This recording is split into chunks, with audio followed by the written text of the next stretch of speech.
বন্ধুরা নমস্কার। আজকে আমি খুব সাধারণ একটা রান্না করে দেখাবো। আমি আজকে বানাবো এই লাউ শাকগুলো কেটে সেদ্ধ করে রেখেছি, ডাঁটা আর লাউ শাক দিয়ে। আর এখানে আলু, সিম আর বেগুন নিয়েছি, এই দিয়ে আমি এটা রান্না করবো। গ্যাসে কড়াই বসে দিয়েছি, আমার কড়াইটা গরম হয়ে গেছে। এখন আমি তেল দেবো।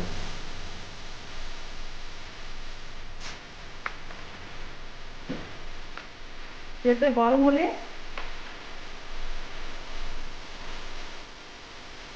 1 চামচ পাঁচফোড়ন দেবো।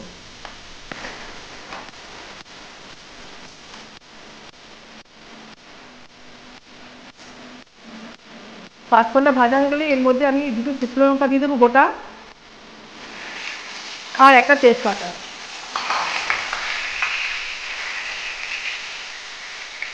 এই মশলাটা ভাজা হয়ে গেলে এর মধ্যে আমি আলু দিয়ে দেবো।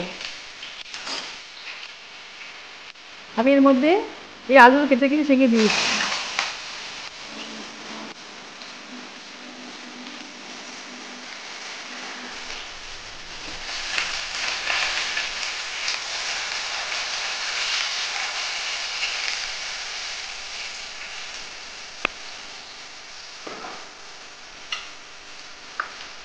আলুটা ভাজা হোক ততক্ষণ আমি মশলাটা তৈরি করে নিই।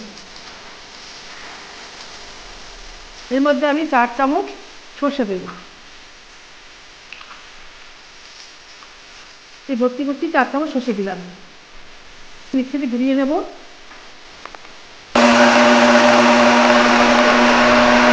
গুঁড়ো হয়ে গেছে। এখন এর মধ্যে আমি কিছু গোটা কাঁচা লঙ্কা দিচ্ছি, দিয়ে আবার পেস্ট করে নেব। সামান্য জল দিচ্ছি।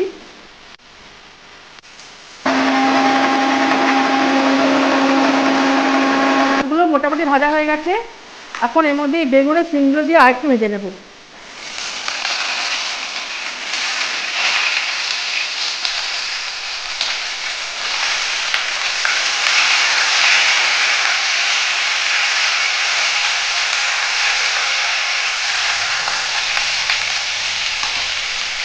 এগুলো সামান্য আমি লাল করে ভেজে নেব।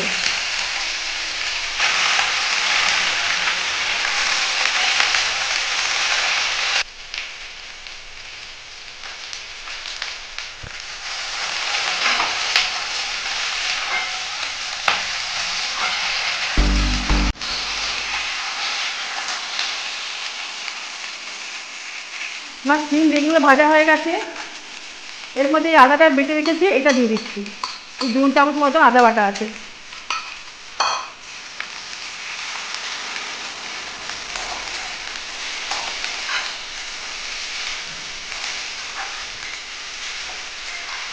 হয়ে গেছে। এখন আমি এর মধ্যে এই ডাঁটাগুলো দিয়ে দেবো।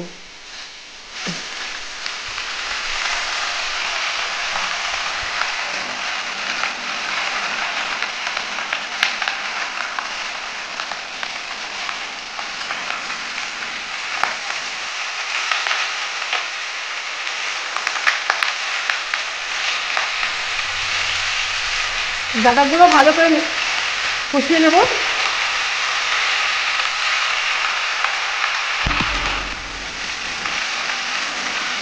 আমার শাকটা ভাজা হয়ে গেছে। এখন আমি এর মধ্যে লঙ্কা সর্ষে বাটা দিয়ে দেবো।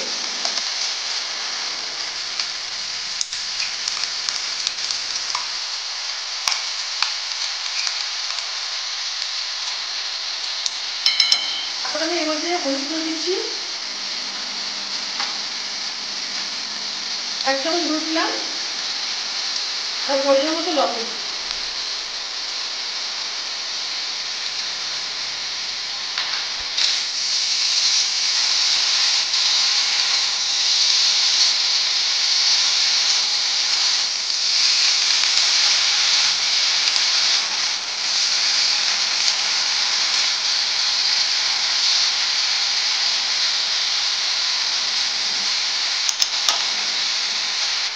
এই 1 চামচ চিনি দিচ্ছি। চিনিটা আপনাদের টেস্ট করতে দেবেন।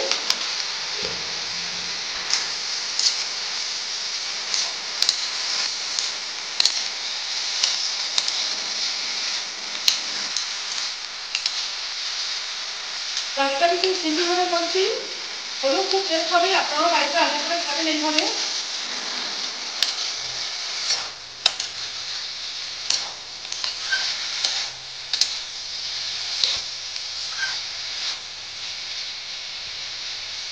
সামান্য কষিয়ে নিই।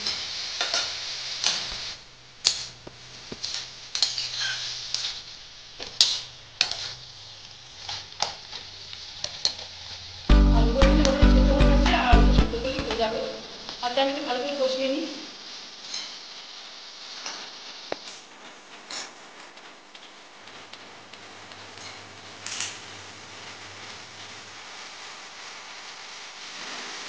আমার শাকটা কষানো হয়ে গেছে, আমি এর মধ্যে এই মিক্সিতে মশলা ছিল সেই মশলার মধ্যে জল দিয়ে এদের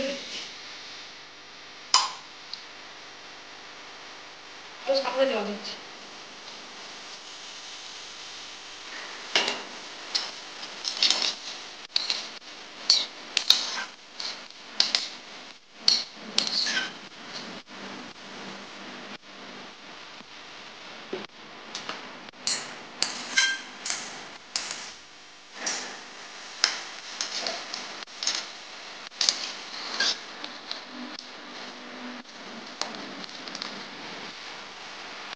আর কিছুক্ষণ সেদ্ধ হলে আমার তরকারিটা রান্না হয়ে যাবে।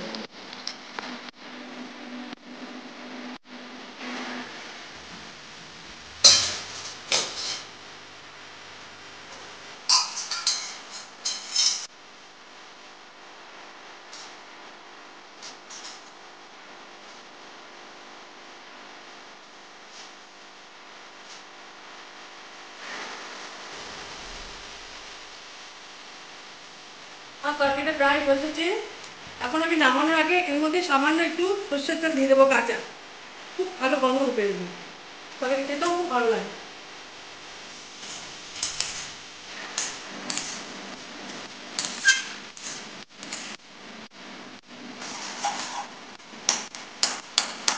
রান্নাটা হয়ে গেছে, এখন আমি নামিয়ে দেবো। গ্যাস বন্ধ করে দিচ্ছি, এই ফ্লেভার মধ্যে স্যার